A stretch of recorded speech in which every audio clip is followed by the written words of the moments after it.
Boa noite, pessoal. Paz seja convosco. É um prazer estar aqui com vocês. Inicialmente o Paulinho tinha me convidado para falar com a liderança. Aí depois ele disse assim, eu aproveitei, o senhor vai fazer o culto. E mesmo assim eu vou falar sobre liderança. E antes de começar a falar, tá ligado? Tá. Então, antes de começar mesmo a falar, eu queria fazer uma oração e depois nós vamos falar. Mas antes eu queria que você abrisse a sua Bíblia em Gênesis capítulo 1, verso 28.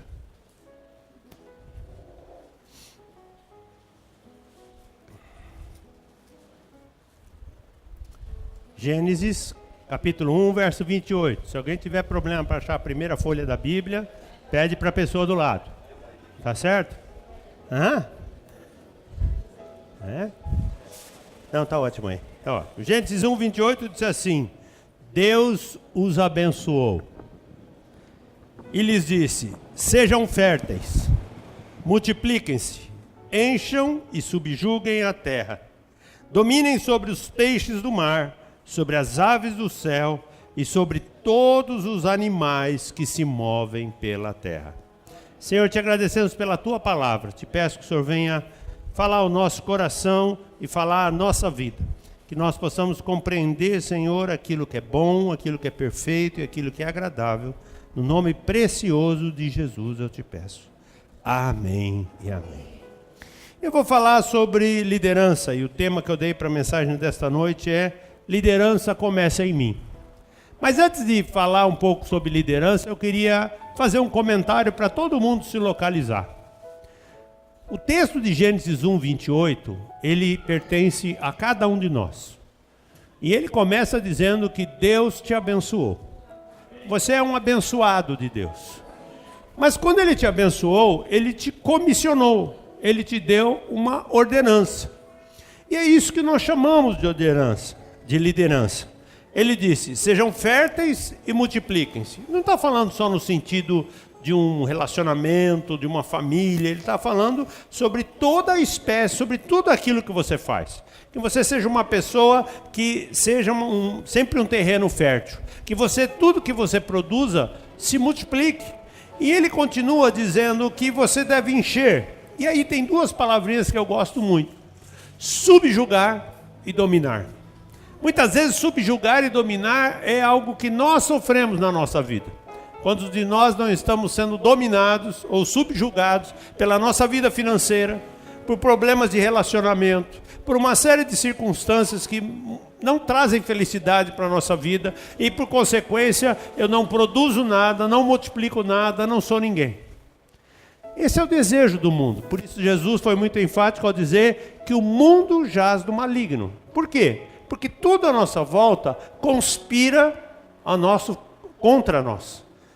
E ser líder começa eu não ser uma pessoa que está aqui e vem dirigir um cântico, ou um pastor de uma igreja, ou um chefe na sua empresa, ou qualquer coisa. Não. A liderança inicial de Jesus, de Deus na nossa vida, ela começa na minha vida. Por isso que em João 8,32 diz assim, conhecereis a verdade, e a verdade vos libertará. É uma libertação pessoal, na vida de cada um de nós. Eu costumo brincar que quando Jesus morreu na cruz e nós vamos até Ele e reconhecemos que Ele morreu na cruz por cada um de nós, Ele dá para nós o direito da gente ser dono do nosso nariz de novo. Porque lá em Romanos o apóstolo Paulo diz assim, agora já não existe mais nenhuma condenação para aqueles que estão debaixo da graça do Senhor Jesus. Então você volta a ser uma pessoa abençoada. A primeira palavra de Gênesis 1, 28 se torna realidade novamente na sua vida. Você volta a ser uma pessoa abençoada. E isso chama você a ser líder da sua vida. Ah, pastor, mas olha a minha idade, olha o que eu já fiz, olha a minha condição social, olha o meu trabalho, olha o meu ensino, olha o que eu tenho. Gente, a gente pode pegar a Bíblia aqui, e a gente vai encontrar gente que foi chamada com 99 anos de idade, como Abrão. Nós vamos encontrar rapazes novos como Davi. Nós vamos encontrar Samuel. ainda novo. Alguns historiadores judaicos dizem que Samuel, quando teve o seu chamado por Deus, devia ter entre 8 e 9 anos de idade. Nós vamos encontrar a mãe de João Batista, já em idade avançada, ela e o seu marido, sendo filhos de do profeta que iria preceder a Jesus Cristo. A Bíblia nos ensina que nós, quando entendemos que Deus nos colocou na terra para reinarmos, e essa é uma expressão bíblica, eu não estou inventando, eu só posso ser rei se eu começar a liderar a minha vida. E hoje a minha intenção aqui com vocês é dar uma visão sobre o que é ser líder. Líder da sua vida, líder de um grupo de pessoas. E como é que a gente faz isso se tornar uma bênção na nossa vida? Como é que isso muda a nossa sorte?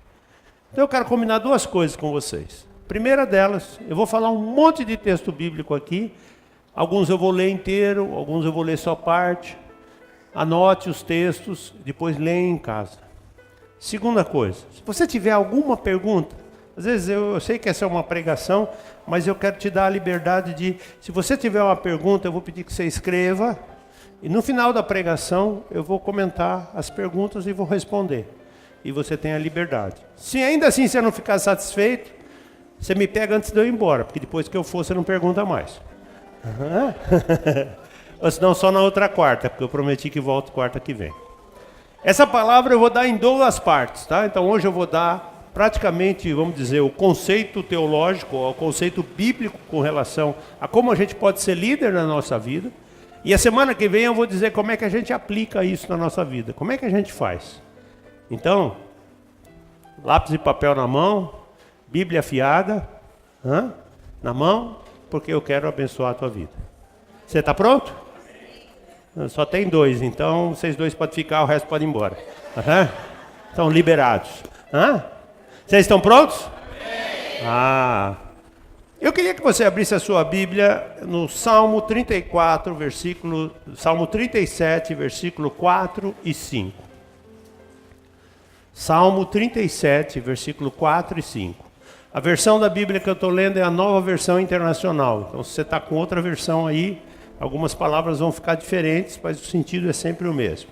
Salmo 37, versículo 4 e 5, diz assim: Agrada-te do Senhor, e Ele satisfará os desejos do seu coração. Entrega o teu caminho ao Senhor, confia nele, e o mais Ele fará. Então eu quero começar aqui perguntando para você: você tem desejos no seu coração? Todos nós temos desejos no nosso coração. Cada um de acordo com o nosso momento de vida, com aquilo que nós estamos vivendo, nós temos desejos no nosso coração, nós temos vontade. Para um adolescente, o desejo no coração é um, para uma pessoa que já casou é outro, para quem tem filhos é outro, para quem já é vovô é outro. Cada um de nós, dependendo da fase, do estágio, do momento que nós estamos vivendo, nós temos desejos diferentes no nosso coração. E esses desejos, eles podem se tornar realidade, mas esse texto, ele nos ensina algumas coisas muito interessantes. Numa versão antiga, na tradução brasileira antiga, copiada do português de Portugal, diz assim: seja agradável a Deus, e Deus concederá cada vontade que está no seu coração. Seja agradável. Como é que eu sou agradável a Deus?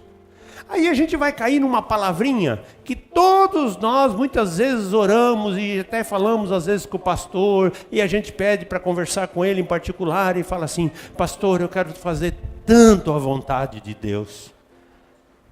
A vontade de Deus, gente, é aquilo que é colocado no seu coração, é aquilo que Deus planta no seu coração. Nós servimos a um Deus que, ao contrário de outros deuses, que simplesmente existem para ser servidos, Ele existe para nos ajudar e nos servir também. Ele nos serviu de tal forma que Ele deu seu Filho para morrer na cruz pelos nossos pecados, para pagar a nossa conta. Ele nos ama de tal forma que Jesus Cristo está sentado à direita dele, intercedendo por cada um de nós, e o Espírito Santo está lá só bisuntando, falando assim: e aí agora, o que eu faço? Qual é o próximo? O que eu vou fazer? Nós servimos a um Deus que Ele tem uma relação ampla. E eu agrado a Deus quando eu o sirvo, eu agrado a Deus quando eu me coloco à disposição dele, eu agrado a Deus quando eu pego aquilo que ele plantou no meu coração e começo a colocar em prática na minha vida. Todos vocês aqui, sem nenhuma exceção, um dia saíram do culto aqui e falaram assim: vou ler mais a Bíblia. Acho que essa é muito pesada, eu vou mudar. Vou orar mais. Vou vir mais na igreja. Por que essas vontades, esses desejos surgem no nosso coração? Porque é Deus plantando dentro de nós a vontade dele, o querer dele. Mas nós somos complicados porque nós fazemos exatamente ao contrário. Quando você fala que você vai mais ler a Bíblia, aquela semana você nem lembra onde pôs a Bíblia. Quando você fala que você vai orar, você descobre que o seu relógio fica correndo, ele não para, pastor, aqui ó, 20, 15, 42, 43, 40, ele não para, eu não consigo orar, pastor, eu não tenho tempo. E quando você fala que vai vir à igreja, é pior ainda, quando você vê, nossa, o culto já foi, não deu tempo, não é assim? A vida conspira contra nós, é isso que eu falei agora há pouco, mas quando eu entendo o princípio de Deus, e o princípio de Deus, ele começa com a primeira parte do versículo 4, dizendo, seja agradável a Deus. Como é que você é agradável com uma pessoa? Vamos fazer um ensaio? Seja agradável com a pessoa que está do seu lado. Se for sua esposa, é uma deixa aí, ó, dá uma maneirada agora, hein? Seja agradável com a pessoa que está do seu lado aí.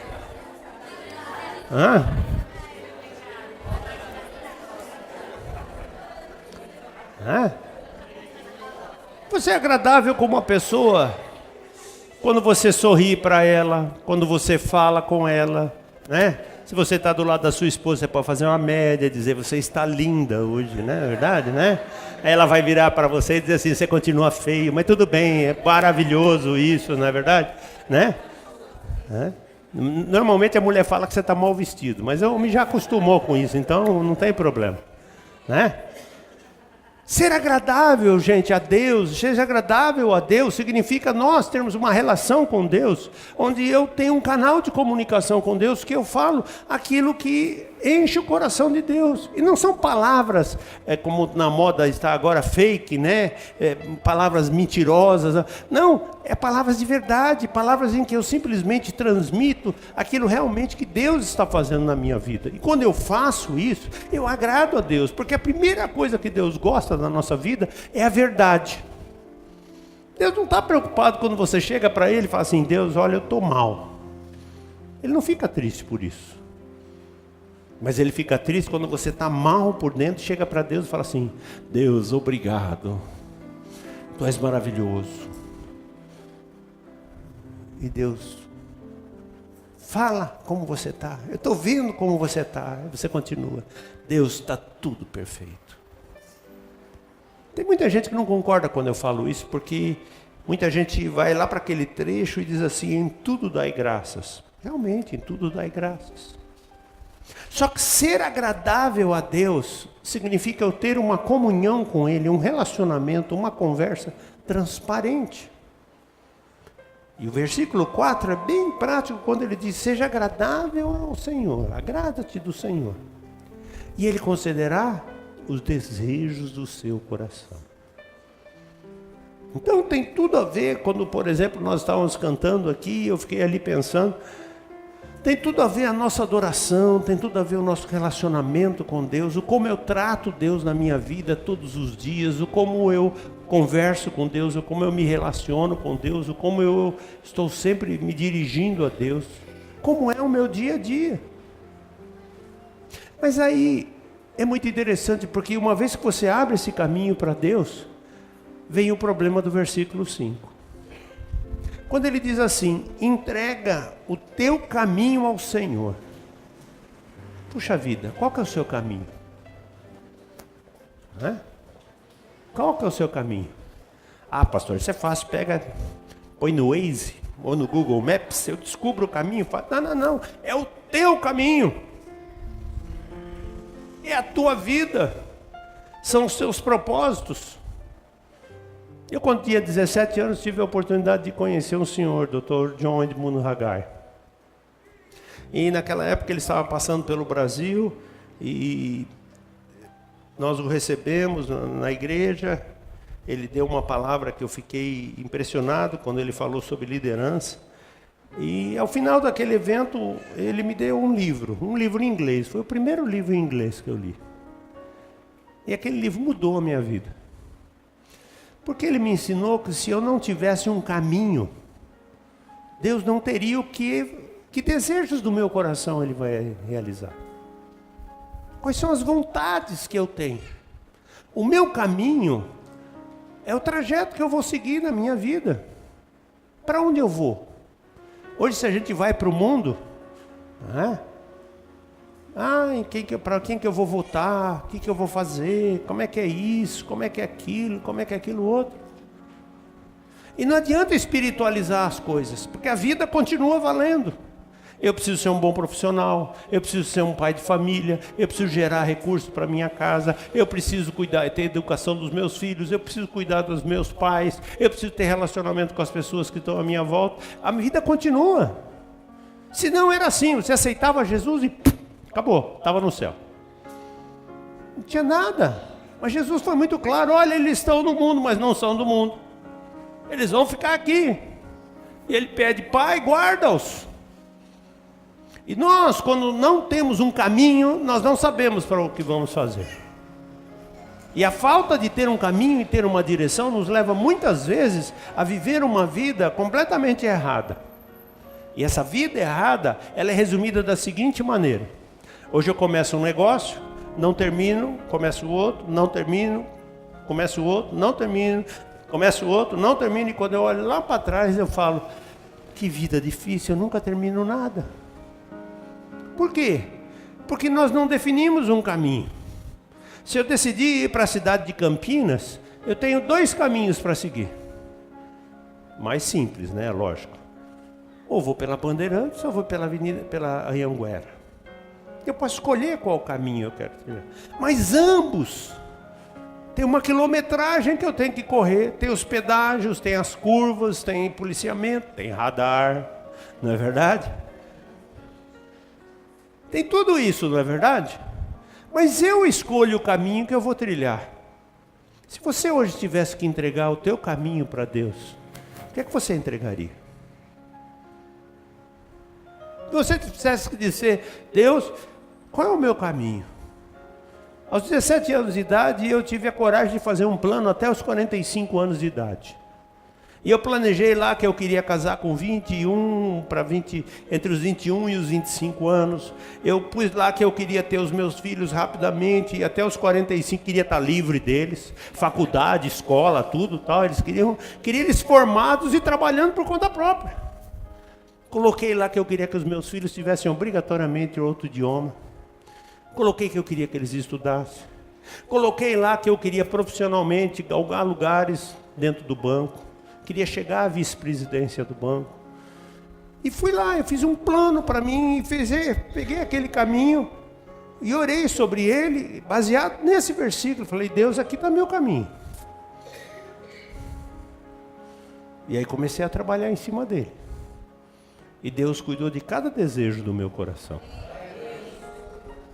Quando eu casei com a Sueli, eu cheguei para ela e falei assim: vou te mostrar um negócio aqui muito particular. Como toda boa mulher, ela disse: você está doido. Aí eu falei depois de casar, porque se eu falasse antes, ela não casava. E eu falava para ela: olha aqui, ó, isso aqui é o caminho que nós vamos trilhar. Ela falou para mim: você está louco. Mas se é isso que Deus colocou no seu coração, é isso que nós vamos viver. Sabem por que eu aprendi isso? Porque Deus teve a capacidade de um dia plantar no seu coração a eternidade. E quando Ele plantou a eternidade, se um dia você realmente reconheceu Jesus como Senhor e Salvador da sua vida, Ele plantou uma eternidade na sua vida. Então, ao contrário de muitos que vivem correndo contra a vida, apavorados inclusive com um assunto chamado morte. No nosso caso não existe isso. Porque a gente tem uma eternidade para fazer as coisas. A gente tem um futuro grande na nossa vida. Então, a gente tem que começar a ser líder na nossa vida, a trabalhar na nossa vida. Porque quando a gente não é líder na nossa vida, alguém é líder de nós. Alguém manda na gente. E aqui eu não estou falando de questões conjugais ou qualquer outra coisa. Eu estou falando de vida mesmo. Porque a mulher sempre vai mandar na gente, isso é normal. E aconselho a obedecer. Facilita muito. Mas nós temos que ter objetivos na vida. Porque Deus nos ajuda nos nossos objetivos. Deus nos ajuda nos nossos planos. Deus nos ajuda nas nossas realizações. Então, quando a gente fala de liderança, ela tem algumas coisas que são interessantes. A melhor definição e que eu decorei, que o Dr. John Haggai ensina, é que liderança é o esforço de exercer conscientemente uma influência especial dentro de um grupo de pessoas, no sentido de levá-los a atingir metas de permanente benefício, que atendam às suas necessidades reais. Então a primeira palavrinha que eu queria falar para vocês é esforço. Ao contrário do que muitos ensinam aí, ninguém nasce líder. Eu não acredito nisso. Nós nascemos com habilidades, diferentes. Não é verdade? Então, quando eu brinco sempre, né? Quando Jesus quis chamar discípulos, ele foi buscar pescadores. Porque eles sabiam o conceito de pescar pessoas. Mas quando ele ressuscitou, ele falou para as mulheres. Porque se ele contasse para Pedro e João, ninguém ia saber até os dias de hoje. Mas quando Maria Madalena ficou sabendo... Isso é uma habilidade, gente.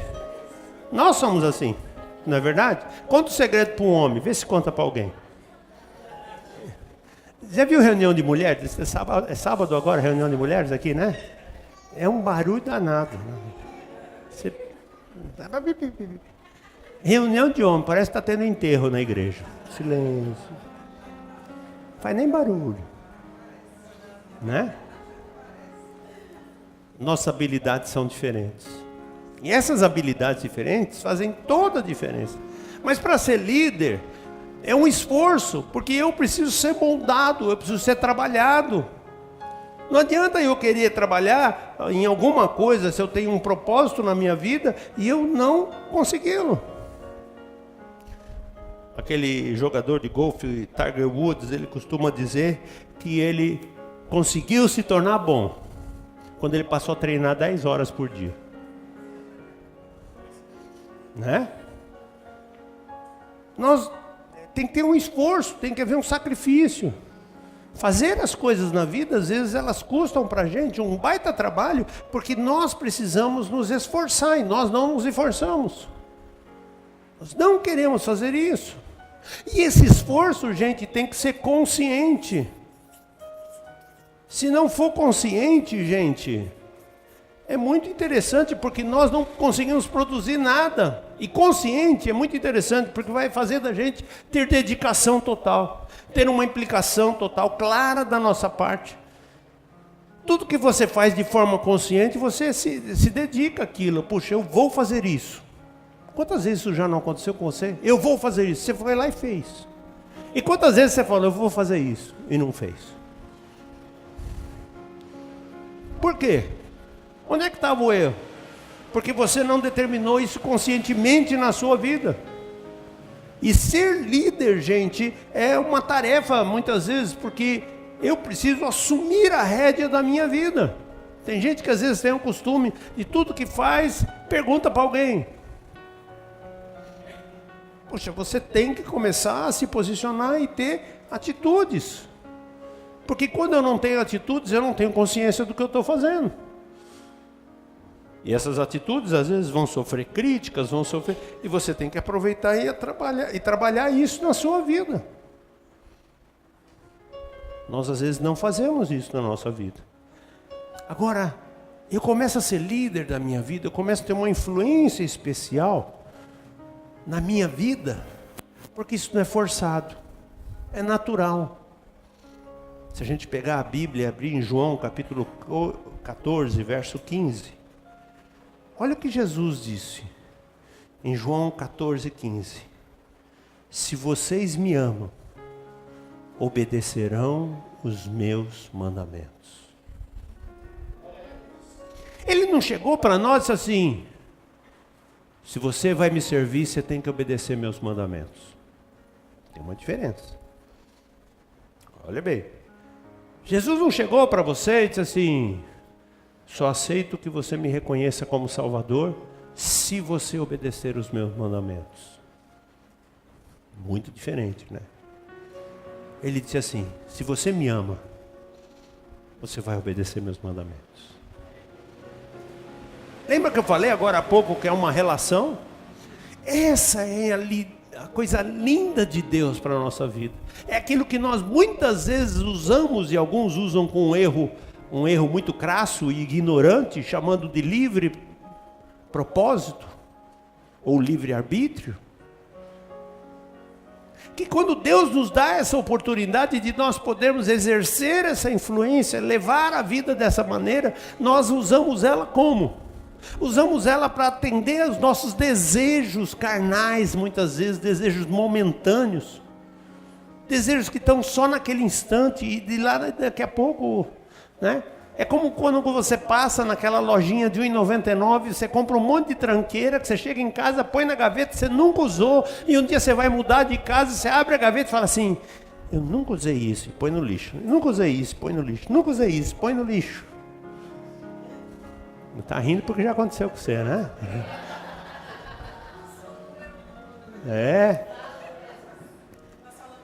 Nós fazemos isso com a nossa vida, com o nosso dia a dia, e essa influência especial, que eu chamo dessa maneira, é porque é o seguinte: é isso que determina muitas vezes como é que será o seu dia, como é que será o seu viver, como é que você vai atingir seus objetivos. E é esse o ponto que nos torna livres.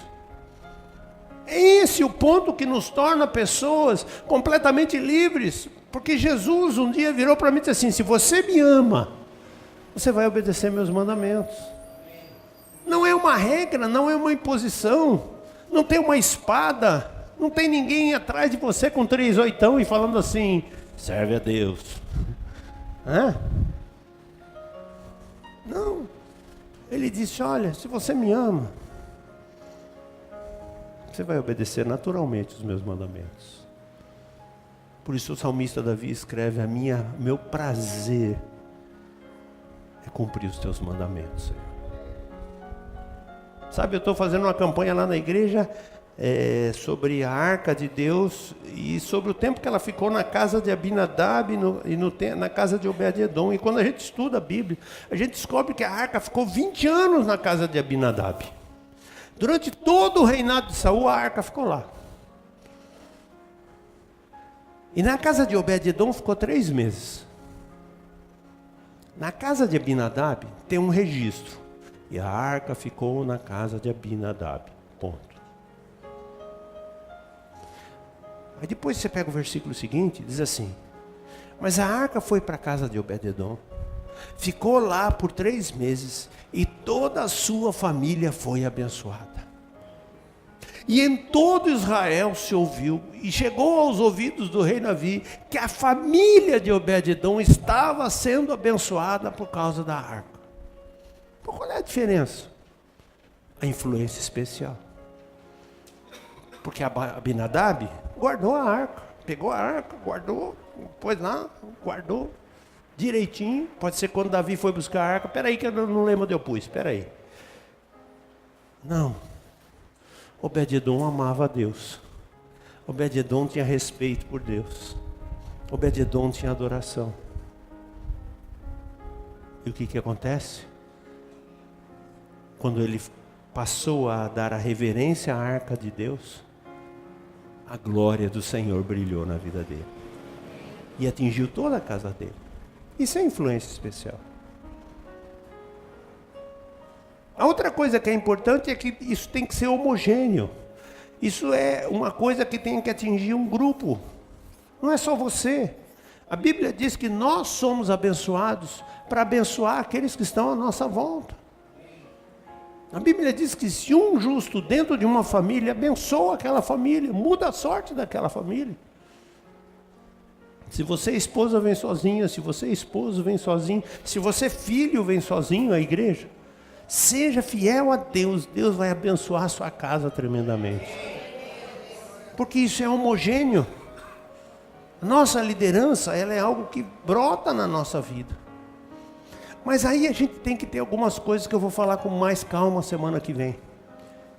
Nós temos que ter metas, nós temos que ter objetivos, nós temos que saber para onde nós vamos, porque quando nós não sabemos para onde vamos, qualquer lugar é lugar.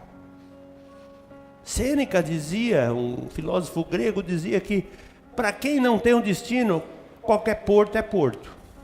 Ele vai parando em qualquer lugar. Não, nós temos que ter objetivos na nossa vida. E objetivos claros. Objetivos que simplesmente definam uma unidade de propósito. Definam onde nós vamos chegar, como vamos chegar, o que vamos fazer, por que queremos chegar lá. Tem um reclame antigo da Claro, acho que era, que 2 rapazes chegavam no alto de uma montanha. Chegamos, uhul, legal, vamos embora. Ora, subindo aquele negócio, chegar lá em cima para dizer, chegamos, legal, vamos embora.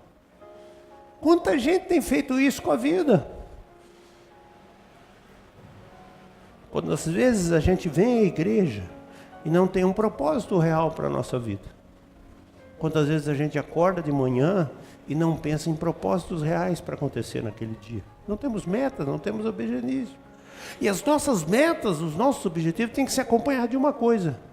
Um benefício que venha para ficar. E aí eu costumo chamar isso de bênção. Quem gosta de bênção aqui? Todo mundo gosta de bênção, não é verdade?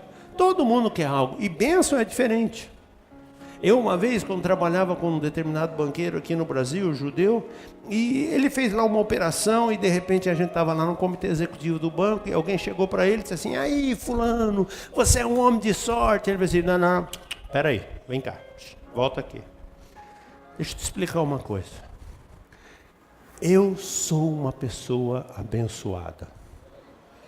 Eu não sou uma pessoa de sorte. Quando ele falou aquilo, o Espírito Santo deu um peteleco na minha orelha. Ele falou, tá vendo? Você não vendo? Você não presta atenção nas coisas de Deus? Como é que são? Nós nos esquecemos que todos os dias, quando nós acordamos, e o salmista Davi reflete isso de uma forma maravilhosa, quando ele diz, esse é o dia que o Senhor fez. Eu vou me alegrar, eu vou vibrar, eu vou viver tudo que Ele tem para a minha vida. Isso é permanente benefício. É saber que aconteça o que aconteceu naquele dia, eu estou vivendo o melhor de Deus na minha vida. E se acabar aquele dia, eu tenho uma eternidade ainda para ficar com Ele. Sabe? Nós muitas vezes esquecemos dessa durabilidade, dessa resistência, das coisas que Deus nos dá. Porque sorte... Se a gente for pegar ao pé da letra, sorte é um momento na nossa vida, é um instante. Senhor, muda a minha sorte. Você está com dor de dente, põe uma massinha e acabou, está resolvido, mudou sua sorte. Mas quando Deus te dá uma dentadura nova, aí ó, essa é permanente. Essa é permanente. Nós às vezes estamos vivendo, e o povo hoje, muitas vezes que não tem Deus, vive de migalhas, vive de aspirina. Eu costumo dizer isso, tem muita gente que vem na igreja para tomar aspirina. O meu Deus tem cura para a sua vida. Ele não tem uma aspirina.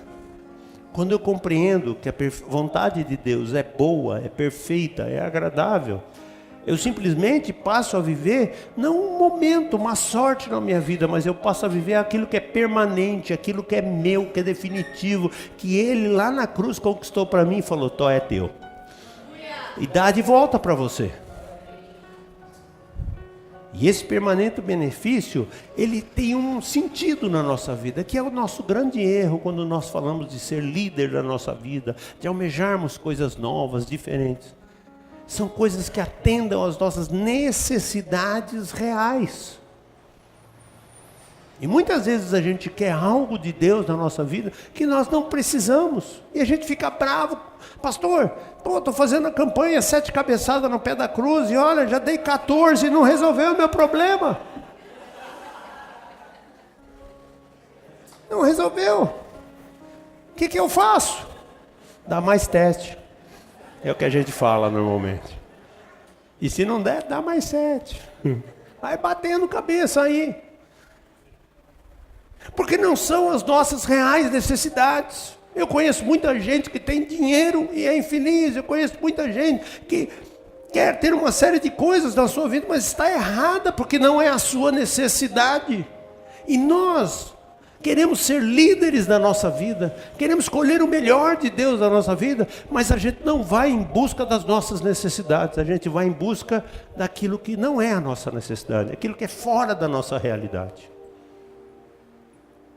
Eu brinco sempre, eu tenho um pastor amigo meu, que ele costuma dizer que todos nós queremos andar numa Mercedes de motorista. E o ônibus é perfeito para isso. Por que eu estou preocupado? Por que eu estou preocupado? Mas nós insistimos.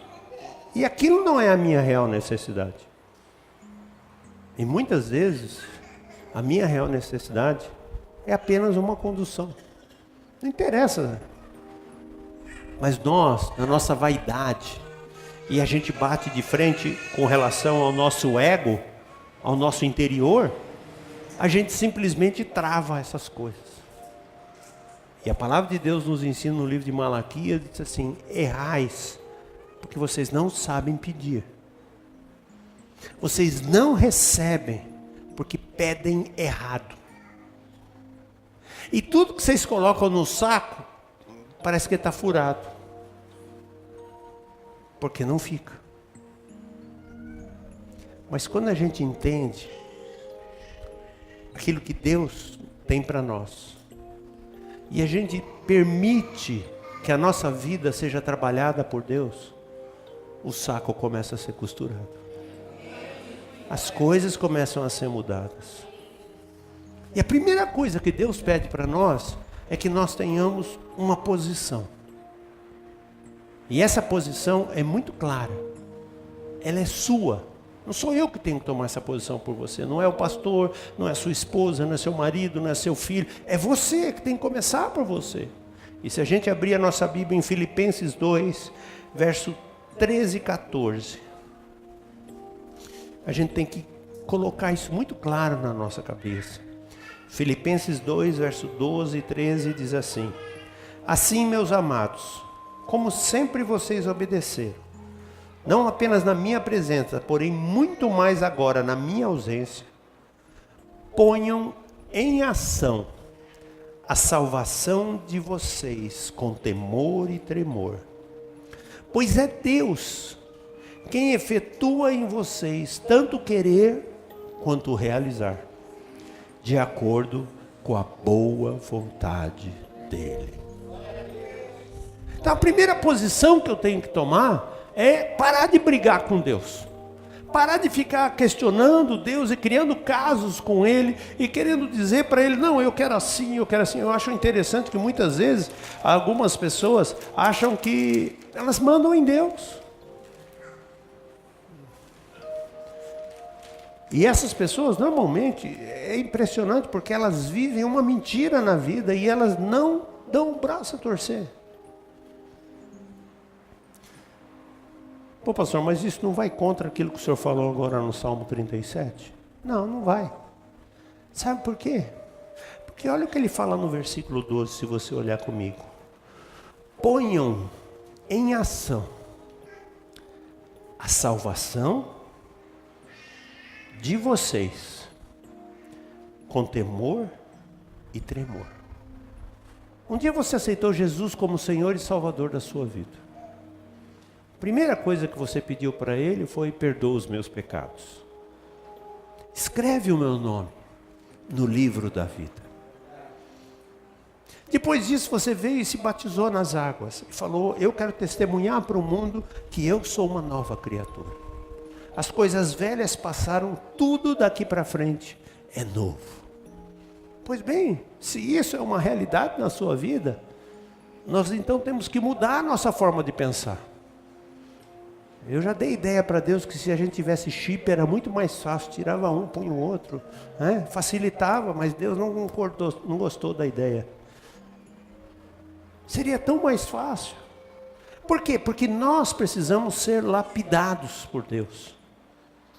E nós só podemos ser lapidados por Deus para viver a vontade dEle, o querer dEle, e Ele viver também os nossos desejos também. Nós só podemos casar essas duas coisas quando eu me posiciono diante de Deus como nova criatura. Não como uma pessoa antiga, não com os trejeitos antigos, as manias antigas, os costumes antigos, as vontades antigas. E em muitos trechos a gente poderia passar a noite aqui mostrando assim: olha, deixem o velho homem, não vivam como vocês viviam no passado, diz em outro trecho. Então quando eu coloco a minha salvação, aí Deus tem espaço para colocar na nossa vida o querer e o realizar. E eu começo a me posicionar. Porque eu começo a ter uma vida, uma posição, e essa é a posição que eu começo a viver, que eu falei agora há pouco de João 8,32, diz assim: conhecereis a verdade vos libertará. Porque eu começo a me posicionar como uma pessoa livre. No mundo financeiro, no mundo empresarial, uma das coisas mais difíceis muitas vezes é a gente se posicionar com princípios bíblicos. Eu me lembro de uma vez que eu estava indo para uma reunião, e o meu chefe me perguntou de um determinado projeto, e eu disse: olha, não pude fazer nada, não tenho verba, não tenho pessoal, não aconteceu nada. Ele disse: não, então se acontecer alguma coisa, deixa que eu vou dar uma desculpa. Eu falei: não, vamos falar a verdade. E ele teve a coragem de virar para mim e dizer assim: não, pode mentir que aqui embaixo eu aguento, depois você se entende com Deus. Olha como o mundo é malandro, né? E eu virei para ele e disse assim, falei: ó, cara, é o seguinte, aqui embaixo pode acontecer o que quiser, porque aquele lá em cima eu não quero me entender com ele não. E ele, mais do que depressa, virou para mim e disse assim: ó, então você está sozinho. Que legal, né?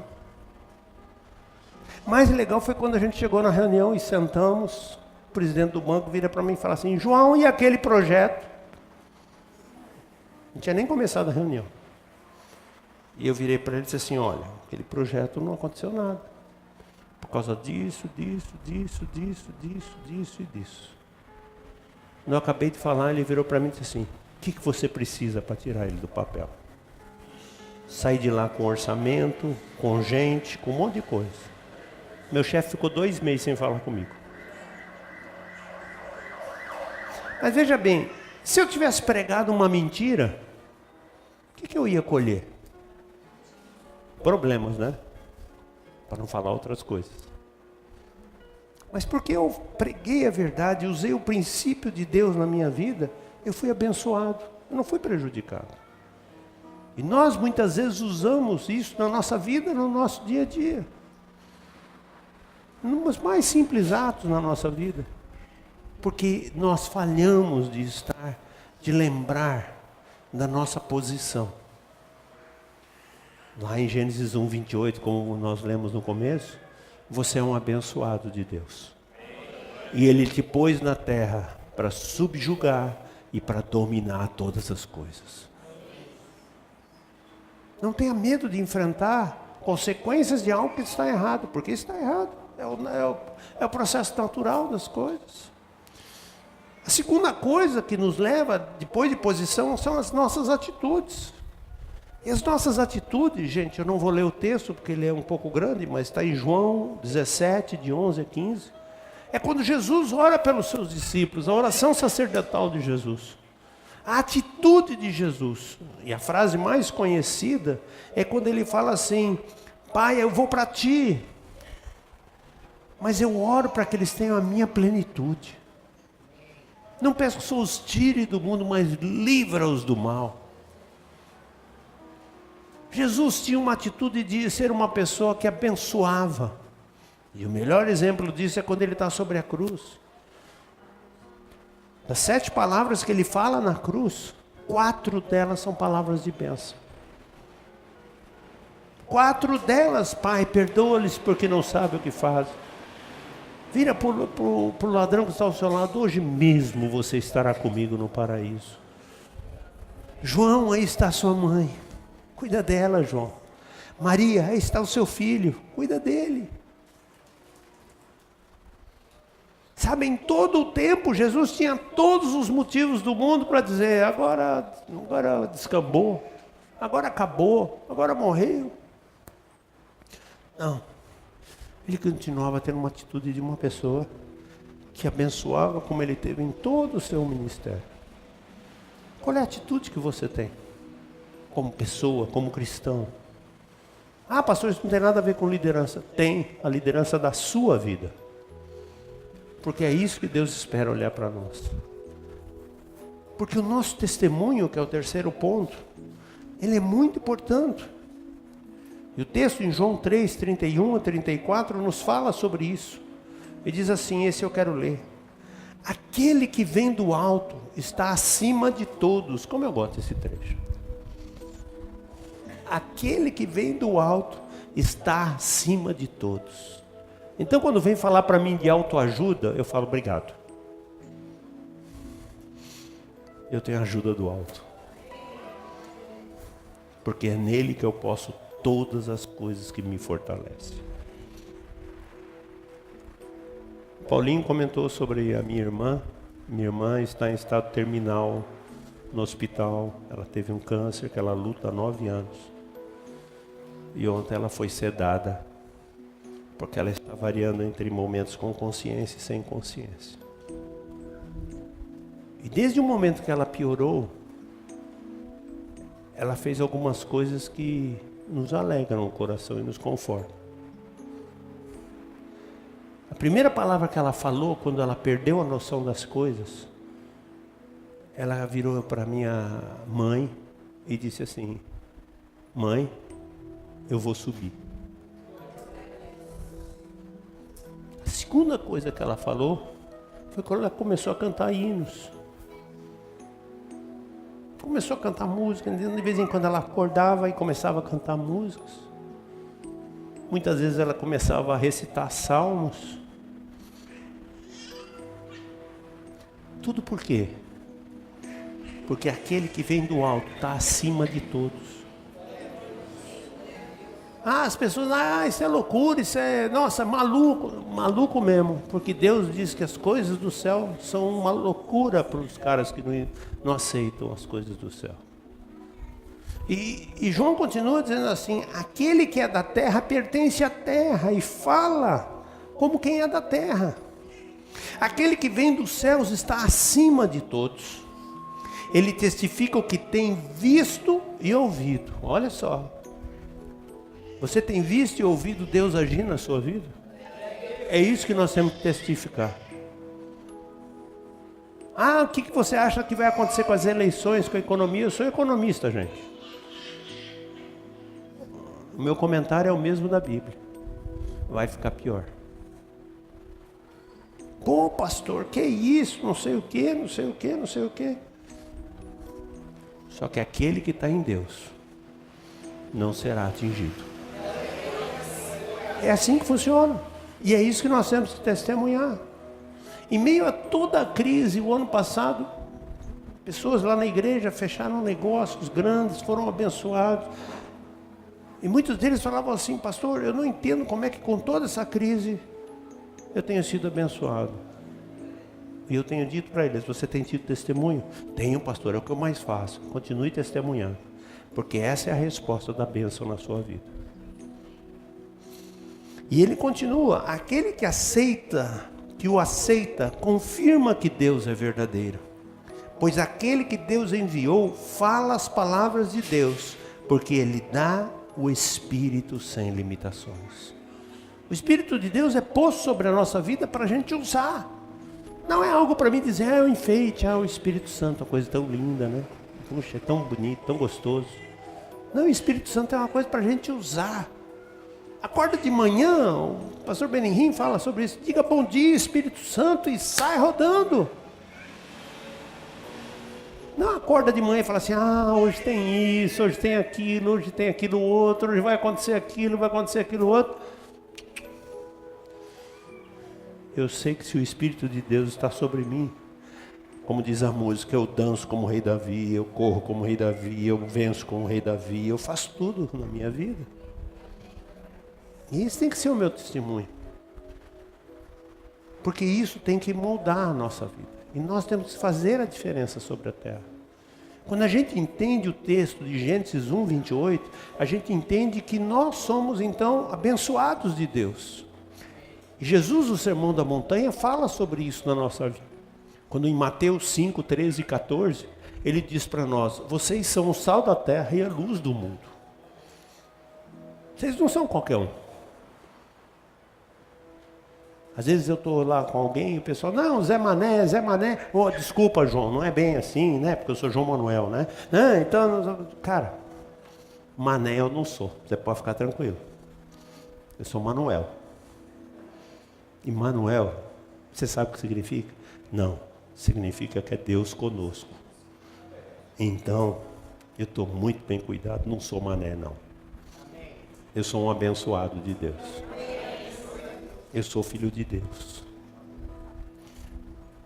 Mas eu também sou filho de Deus. Não. Você é filho de Deus se você for sal na terra. Se você for luz no mundo. O sal tempera, a luz ilumina. E é isso que está. Lembra que eu falei agora há pouco sobre a influência especial? É porque eu pego essa liberdade e essa convicção que Deus colocou na minha vida e eu testifico de uma forma tal que eu abençoo as pessoas que estão à minha volta. Isso é ser tempero, isso é ser luz no mundo. Não é simplesmente ser um cristão que tem uma Bíblia bonita, que vem na igreja, que canta, não falta nenhum culto, tudo que o pastor fala eu faço. Não vale para nada, gente. O que vale, e aí entra aquele ponto que eu falei para você, que a eternidade começa hoje. No dia que você aceitou Jesus e falou, Senhor, eu reconheço o Senhor como Senhor e Salvador da minha vida, você reconheceu a eternidade. E a eternidade começou a contar na sua vida.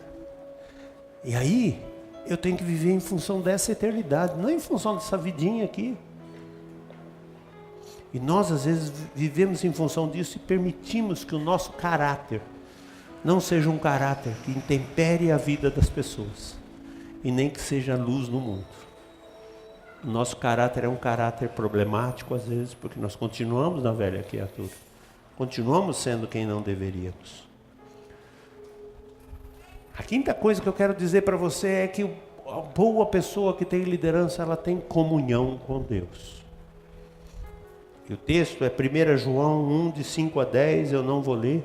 Mas o apóstolo João é muito claro quando ele diz assim, se eu não ando na luz, eu sou um grande mentiroso. E andar na luz é ter comunhão com Deus. E essa comunhão é pessoal, não é coletiva. Ela é individual. A minha irmã só pode falar frases como ela falou, porque a comunhão dela com Deus, e quem a conheceu aqui como professora no ITQ ou como pastora, sabe do que eu estou falando.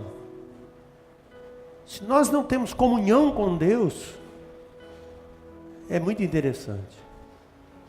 Você já parou para pensar no dia que a gente chegar diante de Jesus? No dia diante de Deus? Eu vou voltar um pouquinho. Imagine o seguinte, Jesus morre na cruz.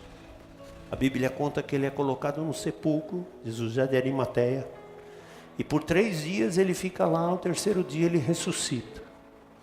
A Bíblia nos fala que durante mais de 40 dias ele apareceu a várias pessoas e testemunhou a ressurreição. Mas um dia ele chega no Monte das Oliveiras e ele sobe aos céus. Essa é a parte que a gente conhece. Mas eu gosto de ir mais longe. Eu imagino Jesus chegando no céu, de volta. Imagina Deus no seu trono, os anjos naquela euforia, Jesus entrando naquele lugar. Deus e o Espírito Santo esperando Jesus chegar.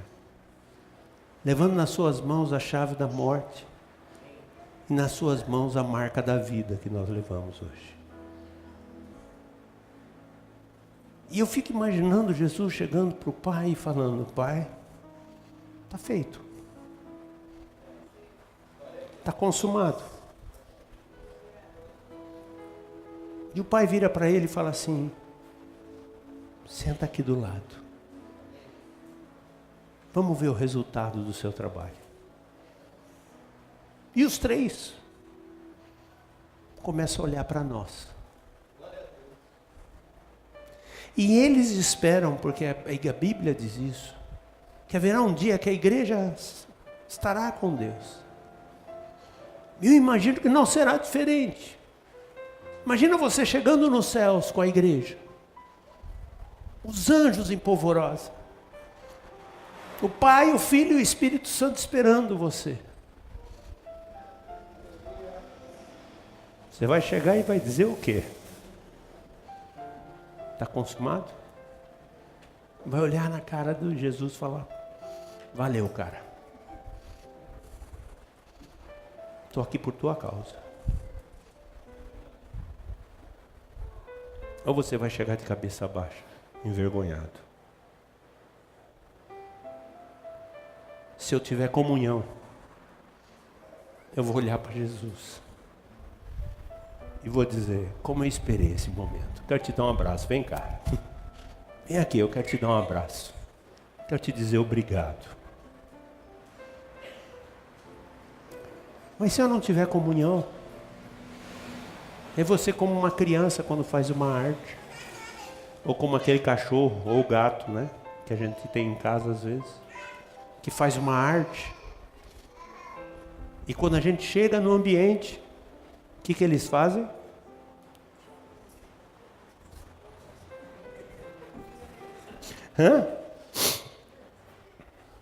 Eu tenho um amigo meu que é pastor e ele brinca que naquele dia muita gente vai mandar o de trás passar na frente. Não, pode passar, que isso? Não, irmão, Deus abençoe, nós já estamos no céu, por favor, pode passar na minha frente. Quero ser o último.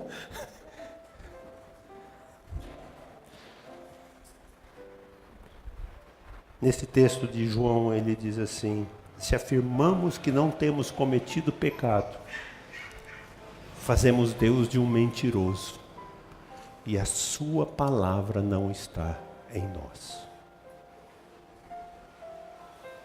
Tão simples. Por isso a gente precisa aprender algumas coisas para ser um bom líder na nossa vida. E a palavra-chave é submissão. Deus nos ama. É uma via de duas mãos. Há uma comunhão. Mas Ele espera que a gente tenha um compromisso. Porque submissão é compromisso. Submissão não é uma servidão escrava. Não é algo que é colocado sobre nós de tal forma que aquilo simplesmente é um castigo para nós. Não. A submissão significa que eu me submeto a Deus. E a nossa submissão tem que estar em 3 esferas. Tem que estar no geral, no dia a dia da nossa vida.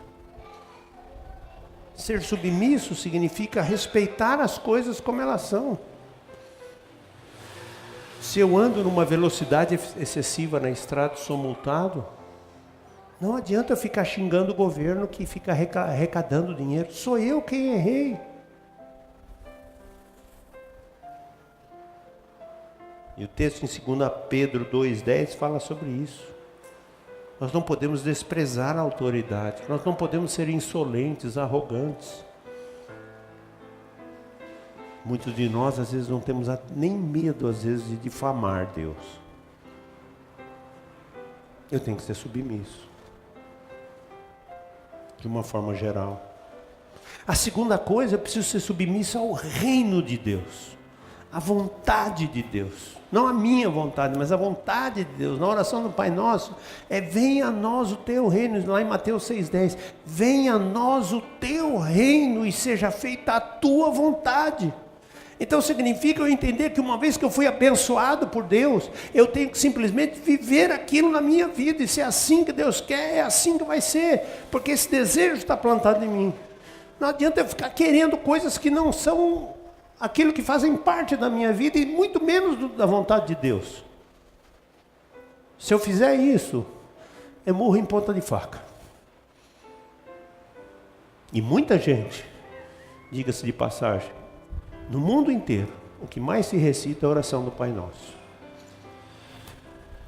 E as pessoas não têm a mínima noção quando elas dizem: venha a nós o teu reino e seja feita a tua vontade. Eu promovo na minha igreja um evento chamado Summit. É um curso que foi idealizado pelo pastor Bill Hybels há mais de 25 anos atrás, na cidade de Chicago, nos Estados Unidos. E eu reproduzo ele aqui no Brasil, que é um treinamento de liderança. E na última edição que a gente fez lá na igreja, é tudo por vídeo, uma moça da minha igreja, ela vinha lutando contra ela porque ela sentia um chamado de Deus muito forte para ajudar pessoas na África. Só que ela tinha um problema, não só questão financeira, tempo, tudo, mas ela sempre foi uma pessoa que nunca gostou muito de pessoas com uma condição social diferente do lado. Tinha restrição com comer as coisas. E nós às vezes somos assim. A gente não parece, mas a gente é assim. E quando ela estava lá no Summit, ela disse que Deus pegou ela de jeito. E ela disse que não resistiu. E ela se entregou. Em julho último, ela foi para a África, passou 35 dias lá, fazendo um trabalho com meninas adolescentes, ajudando elas a prevenir doenças do útero, através de higiene, através de uma série de coisas que ela foi produzir lá. Não adianta a gente lutar contra a nossa natureza. Aliás, eu costumo dizer, se você quer lutar contra Deus, corra dele. Porque se você ficar na presença dele, lutando dele, uma hora você vai perder. Ele vai te pegar.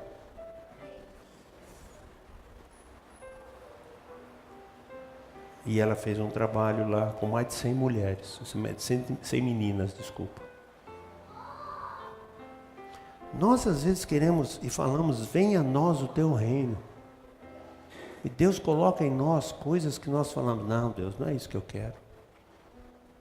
Não é isso que eu quero. Não, eu não gosto disso, Deus. Eu me lembro de um pastor que tinha maior dificuldade com bêbado. E toda vez que ele via um bêbado, ele chegava ao ponto de mudar de calçado.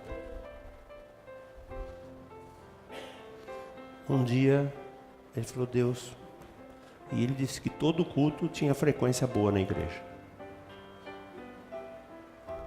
Um dia ele brigando com Deus, Deus falou para ele, não adianta você insistir. Você quer ser pastor?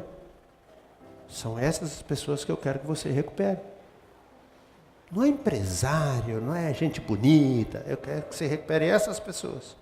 Porque você era assim. Normalmente é assim, né? E ele conta que ele estava no seu escritório e ele fala, Deus, venha o teu reino, seja feita a tua vontade. Daí eu com uns minutos bate na porta, a secretária falando para ele, pastor, tem um homem aí querendo falar com o senhor. E ele sai, quem que ele encontra? E ele conta que foi uma prova difícil. Porque ele costuma usar essa expressão. O infeliz ainda deu uma vomitada para acabar de ajudar o negócio. Fica mais emocionante assim a conversa. Mas hoje ele tem um ministério que recupera pessoas no vício, na bebida, e é super vitorioso. Porque quando a gente entende a nossa submissão ao reino de Deus, as coisas fluem. Aí a gente vê a glória de Deus todos os dias da nossa vida. E a última coisa é a nossa submissão pessoal. Nós temos que ser submissos a nós mesmos. E o melhor exemplo disso é, quantas vezes você prometeu um negócio para você e você não cumpriu? Eu já prometi emagrecer um monte de vezes. Já prometi, não, eu vou levantar amanhã 5 horas da manhã, vou correr 20 quilômetros. Você deixou por último? Tá uma boa ideia, eu não tinha pensado nisso. Eu simplesmente não sou responsável por mim. E eu tenho que ser responsável por mim. Não adianta eu ser responsável, ser submisso perante as outras pessoas, não adianta eu ser submisso ao reino de Deus, mas não respeitar a minha vida. E quando Maria faz a oração diante do servo, diante do anjo, ela é muito clara em Lucas 1,38, diz assim: sou serva do Senhor. Que aconteça comigo conforme a tua palavra. Eu gosto de imaginar. Imagina Maria chegando no café da manhã no dia seguinte, falando: Pai, essa noite um anjo me visitou. O pai, depois de 10 minutos falando em línguas, glória a Deus, a mãe, abraçar, chorar, tudo. O que o anjo falou? Estou grávida. Já pensou em encrenca que foi esse negócio? Mas ela era uma pessoa resolvida consigo mesma. E nós temos que ser resolvidos conosco mesmo. Por isso, ser submisso a nós é muito importante. E a última coisa que eu quero falar: disciplina. Em Romanos 8, de 1 a 17, eu não vou ler. Mas o verso 1 diz assim: agora já não há condenação para os que estão em Cristo Jesus. E aquele texto que eu li lá em João diz de uma forma muito clara: se vocês me amam, vocês vão obedecer meus mandamentos. É disciplina. Você ama Deus? Cumpra. Quando ele chega para Pedro, diz: Pedro, você me ama? Pô, Senhor, eu te amo. Então apacenta as minhas ovelhas. Mas Pedro, você realmente me ama? Pô, Senhor, o Senhor sabe que eu te amo. Tá bom, Pedro, apacenta, cuida das minhas ovelhas. Mas Pedro, você me ama? Deus perguntou 3 vezes para Pedro, porque ele conhecia a natureza de Pedro.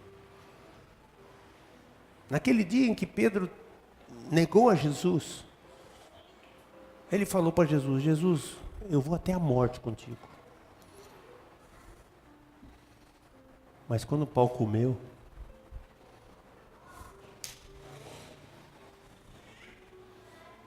e Jesus foi claro, disse assim: olha, Pedro, hoje o diabo me pediu você, mas eu não vou entregar você.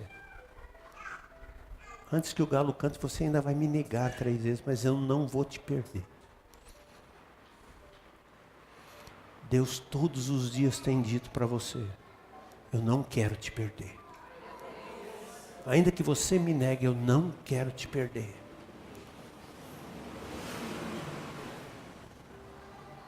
E nós temos que ter uma vida dirigida pelo Espírito de Deus. Nos desligar das coisas do mundo. Nós temos que ser bons profissionais, temos que ser boas pessoas em casa, nós temos que ser bons familiares, nós temos que tratar bem as pessoas, mesmo aquela que nós não concordamos com a ideia, que não vamos com a cara, que não vamos com as suas definições de vida. Nós temos que conviver com elas. Nós estamos no mundo, mas nós não somos do mundo. Eu não vivo de autoajuda, eu vivo da ajuda que vem do alto. E isso tem que fazer toda a diferença, porque Deus um dia disse: você é um abençoado meu.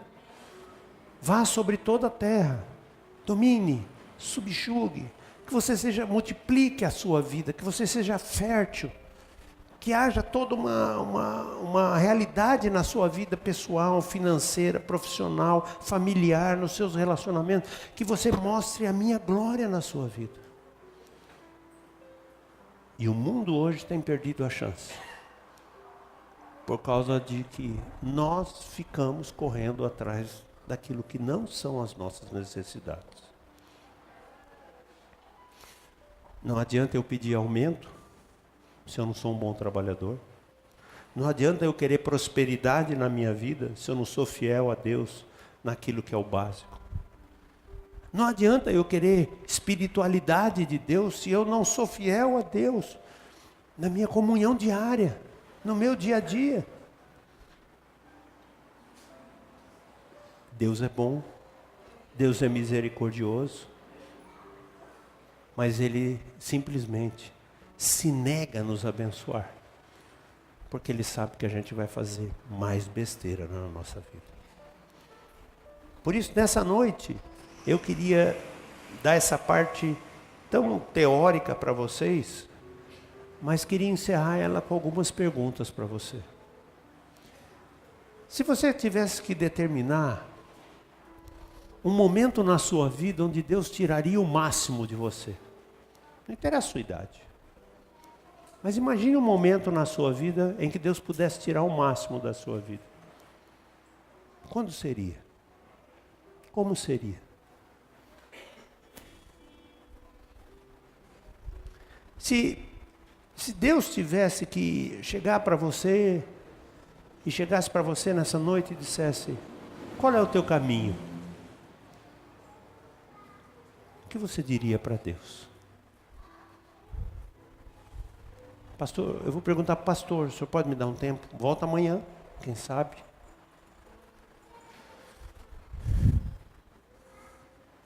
Se você realmente entendeu o que eu falei nessa noite, e sabe e reconhece que Deus quer tirar o máximo de você aqui nessa terra, o que é que você tem feito por isso? Porque todas as vezes que eu leio Gênesis 1, 28, eu tenho uma convicção para dizer para vocês: eu vivo a bênção de Deus na minha vida. Porque esse texto de Gênesis 1, 28, ele está ligado a um monte de outros textos, que eu também poderia passar a noite aqui falando para você. Textos que às vezes a gente canta. A Bíblia diz: onde eu puser a planta dos meus pés prosperará. Está a ver com multiplicar, com fertilidade.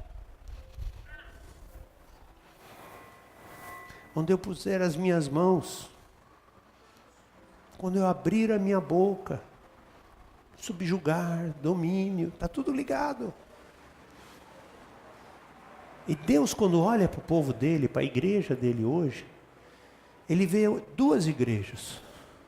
Primeiro, ele vê uma igreja perdida na vontade do mundo.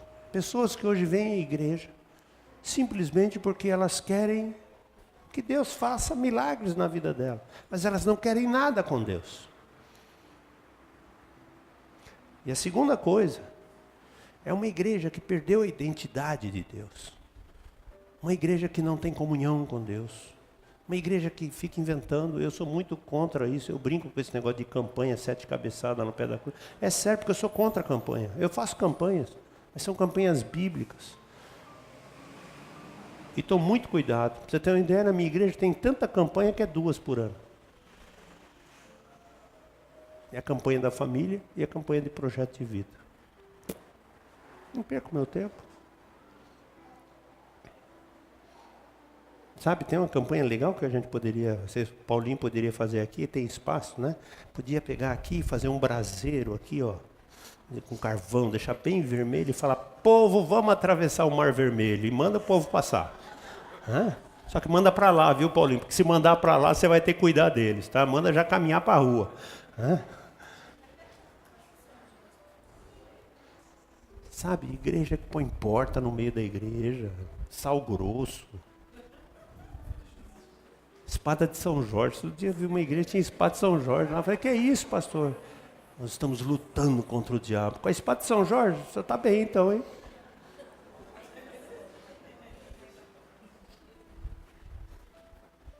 Quando a Bíblia fala que em meu nome, vocês farão proezas maiores do que eu fiz. Como Davi deixa bem claro no Salmo 20, uns confiam em carros, outros confiam em cavalos. Mas nós faremos apenas menção do nome do nosso Deus. Eu só vou dizer Jesus. E Ele vai fazer milagres na minha vida. Então nessa noite eu deixo esses desafios para você. Curva a sua cabeça, quero orar com você. Senhor, eu te agradeço por esta noite, pelo teu poder e pela tua graça. Pai, a tua palavra diz que quando nós somos agradáveis a ti, o Senhor satisfaz os desejos do nosso coração. Mas para que aconteça isso, Deus, nós temos que entregar o nosso caminho a ti. Confiar no Senhor e ver o Senhor agindo na nossa vida. A tua mesma palavra diz que o Senhor, quando nos abençoa abundantemente mais do que aquilo que pedimos ou pensamos que vai acontecer na nossa vida. Mas, Pai, tudo isso se resume quando o Senhor diz lá em João que se nós o amarmos e obedecermos os seus mandamentos, o Senhor nos amará. Da mesma maneira, o Senhor diz que quando nós temos o teu mandamento e o guardamos, isso prova que nós te amamos. E quando nós o amamos, Senhor, nós seremos amados de ti. E o Senhor se manifestará a nós. O Pai nos amará também e se revelará a cada um de nós.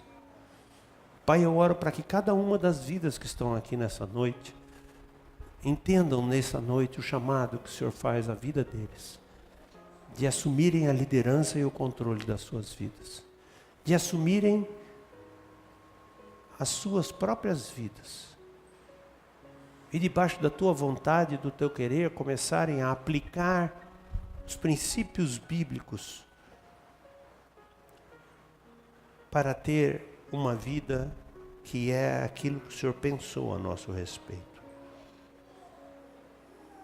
Que a gente tenha os pensamentos que o Senhor tem, que a gente entenda os caminhos que o Senhor tem para nós. E a gente tenha coragem de trilhá-los. Muitas vezes, talvez, no momento, no início, pagar um preço. Mas que nós possamos ter força para trilhá-los. Senhor, eu oro para que os teus filhos tenham a coragem e o entendimento para terem uma posição. E que naquele dia, quando nós nos encontrarmos diante de ti, a gente possa, Senhor, te olhar nos olhos e dizer sem nenhuma preocupação: Senhor, acabei o bom combate, encerrei a carreira, mas aqui está a minha fé. E eu quero celebrar contigo pela eternidade a tua promessa. No nome precioso do teu Filho amado Jesus Cristo, eu te peço. Amém, Senhor, e amém.